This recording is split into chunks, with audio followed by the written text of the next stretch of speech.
आज सुबह जब मैं ऑफिस आई तो मेरे बॉस ने पहले ही मुझे बोल दिया कि कुछ फुर्ती दिखलाओ, पूरा दिन नहीं है हमारे पास, ये करो और मरो की स्थिति है, अच्छे अच्छे वीडियोस बनाओ ताकि सब्सक्राइबर्स बढ़ें, व्यूज़ आए। अब मैं भी सोचने लगी कि किस टॉपिक पर वीडियो बनाए जाएं। तभी ध्यान आया कि ये करो या मरो या फुर्ती दिखलाना, इनकी इंग्लिश क्या होगी।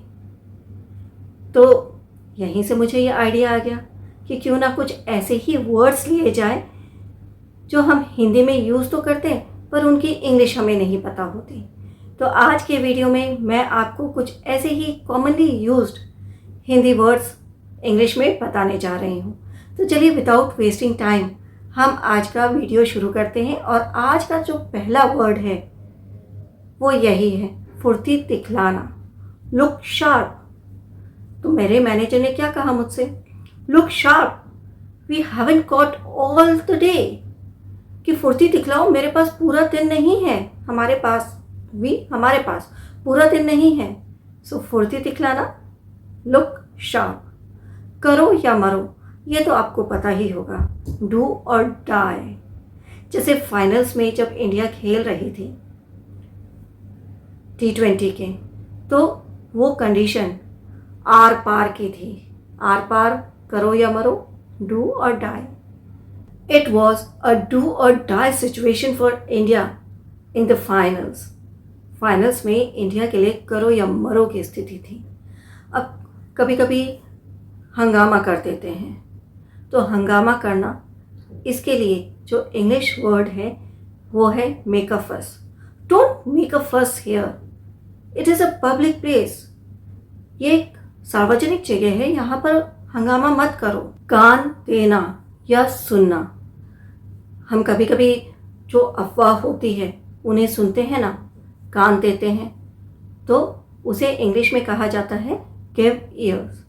Don't give ears to those rumours, उन अफवाहों पर ध्यान मत दीजिए, मत सुनिए। फिर तंग हाल में, मेरी अभी स्थिति बहुत अच्छी नहीं है, सो तंग हाल, इसकी इंग्लिश क्या होगी, हार्ड अप। ये एक फ्रेज है, आप इसका यूज़ कर सकते हैं। I am hard up these days, मैं अभी इन दिनों तंग हाल में हूँ। अब अभी इलेक्शंस हुए थे, कुछ इलेक्शंस को कानूनन रद्द कर दिया गया। सो कानूनन रद्द, null and void. The election was declared null and void, election को कानूनन रद्द कर दिया गया। सो कानूनन रद्द, नल एंड वॉइड। अब कभी कभी हम बोलते हैं ना कि मेरी ज़िंदगी तो उतार चढ़ाव से भरी हुई है, ये तो बहुत कॉमन हिंदी वर्ड है और इसकी इंग्लिश भी आपको ज़रूर पता होगी। उतार चढ़ाव, ups and downs, my life is full of ups and downs now a days. आजकल मेरी ज़िंदगी उतार चढ़ावों से भरी हुई है। मैं कभी कभी है ना मूवीज़ थिएटर में देखने चली जाती हूँ। सो यदा कदा या कभी कभी, हम बोलते हैं ना यदा कदा या कभी कभी हम चले जाते हैं मूवीज़ देखने थिएटर में। सो of and on, I watch movies of and on in theatres. मैं थिएटर में कभी कभी यदा कदा मूवीज़ देखती हूँ। अब कभी कभी हम कुछ लोगों को बोलते हैं कि आप जो भी बोलते हो वो सच हो जाता है। सच होना, वैसे तो आप ट्रू बोल सकते हैं, बट फ्रेज की बात करें तो आप होल्ड ट्रू, इस फ्रेज का भी यूज़ कर सकते हैं। Your predictions always hold true, आपकी जो भविष्यवाणी है, प्रेडिक्शंस हैं, वो हमेशा सच होती हैं। चौकस रहना या सावधान रहना, इसके लिए जो फ्रेज आप यूज़ कर सकते हैं वो है on the alert. After the theft we are on the alert, चोरी के बाद हम सभी चौकस हैं, सावधान हैं, अलर्ट हैं। अब जो नेक्स्ट वर्ड है हिंदी में जिसका यूज़ हम काफ़ी करते हैं वो है छल करना या धोखा देना। उसने मुझे धोखा दे दिया, तो वैसे तो छल करना या धोखा देना, इसके लिए एक पर्टिकुलर वर्ड है डिसीव। बट अगर बात करें फ्रेजेस की, क्योंकि हम कुछ नया सीख रहे हैं, तो आप प्ले फॉल्स का यूज़ कर सकते हैं। Play false. डिसीव तो कॉमनली यूज्ड वर्ड है, काफ़ी यूज़ किया जाता है, ही डिसीव्ड मी, पर आप प्ले फॉल्स का यूज़ करें। वोकैबुलरी भी तो अच्छी करनी है ना। एग्जाम्पल देखिए, ही प्लेड मी फॉल्स, उसने मुझे धोखा दिया। Instead of saying he deceived me, you can say he played me false. अब मैचेस चल रहे हैं, तो एक बहुत कॉमन वर्ड्स आपने न्यूज़ में सुना होगा, वो है उभरता सितारा। उभरता सितारा, राइजिंग स्टार। तो अब आप कमेंट सेक्शन में मुझे इससे एक सेंटेंस बनाकर ज़रूर बताइए। बताना या एक्सप्लेन करना। अब सिंपली एक्सप्लेन भी बोल सकते हैं, बट जो फ्रेज आप यूज़ करेंगे वो है सेट फॉर्थ समथिंग। बताना या एक्सप्लेन करना, कोई कंडीशन है, कोई बात है, उसे एक्सप्लेन करना। For example, the board has set forth the condition for his release. So board ने पहले ही एक कंडीशंस को एक्सप्लेन कर दिया है उसे, कि उसे किन शर्तों पर छोड़ा जाएगा। भाग लेना, to take part in. I am going to take part in a writing competition. मैं एक राइटिंग कॉम्पिटिशन में भाग लेने वाली हूँ। अब कुछ जो एम्प्लॉयज़ हैं ना, वो एकदम कोरा बहाना बनाते हैं ऑफिस ना आने का। कोरा बहाना, लेम एक्सक्यूज़।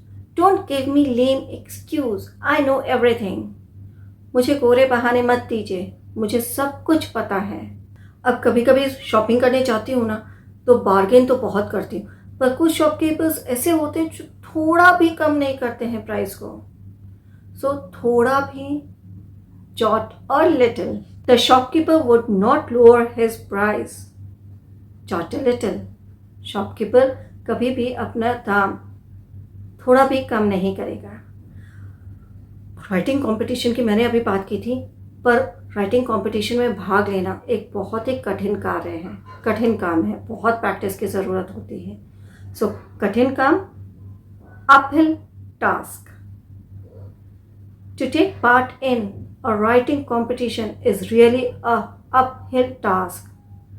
राइटिंग कंपटीशन में भाग लेना सच में एक बहुत कठिन काम है। अब कभी कभी बात करते करते ज़बान फिसल जाती है। ज़बान फिसल जाती है, कुछ गलत कह देते हैं जो नहीं कहना चाहिए। ज़बान फिसलना, इसकी इंग्लिश होगी slip of tongue. Sometimes slip of tongue brings dishonour. कभी कभी ज़बान फिसलने से आपको तकलीफ़ हो सकती है, आपको डिसऑनर मिल सकता है। अब मेरी जो फ्रेंडशिप है मेरी दोस्त के साथ, वो कोई कमज़ोर बंधन नहीं है कि ऐसे ही टूट जाए। सो कमज़ोर बंधन, a rope of sand. Our friendship is not a rope of sand. और आज का जो लास्ट हिंदी वर्ड है वो है चापलूसी करना। किसी को कुछ ऐसा बातें बोलना जिससे वो आपकी तरफ आकर्षित हो, आपकी तरफ ध्यान दे। तो बहुत से वर्ड्स आपने पहले भी सीखे होंगे, पर आज आप एक नया वर्ड सीखे, वो है करी फेवर। चापलूसी करने के लिए आप करी फेवर का भी वर्ड यूज़ कर सकते हैं। ही ट्राइड टू करी favour with voters by calling for tax cut. उसने वोटर्स को ध्यान आकर्षित करने के लिए, उनकी चापलूसी करने के लिए टैक्स में कटौती के बारे में बात की। सो चापलूसी करना या कुछ ऐसी बात बोलकर अपनी ओर ध्यान आकर्षित करना, उसके लिए इंग्लिश वर्ड है करी फेवर। तो अब आप मुझे कमेंट सेक्शन में क्या बताएंगे, आपको पता है ना? इससे एक सेंटेंस बनाकर बताएंगे। उभरता सितारा, जिसकी इंग्लिश होती है राइजिंग स्टार। और आपने आज के वीडियो में क्या नया सीखा, ये भी मुझे बताइए कि आपको आज का वीडियो कैसा लगा। आई एम श्योर आपको आज का वीडियो अच्छा लगा होगा और आपके लिए इंटरेस्टिंग होने के साथ साथ इन्फॉर्मेटिव भी होगा। अगर आपको आज का वीडियो अच्छा लगा तो इसे लाइक करें और शेयर भी ज़रूर करें। साथ में अगर आपने हमारे चैनल को अभी तक सब्सक्राइब नहीं किया है तो अभी कीजिए। बेल आइकन को प्रेस करना मत भूलिएगा, क्योंकि तभी आपको हमारे अपकमिंग वीडियोज़ के नोटिफिकेशन इमीडिएटली मिलेंगे। मैं नेक्स्ट वीडियो में कुछ और इंटरेस्टिंग टॉपिक के साथ आऊँगी। Till then, have a nice day. Bye bye.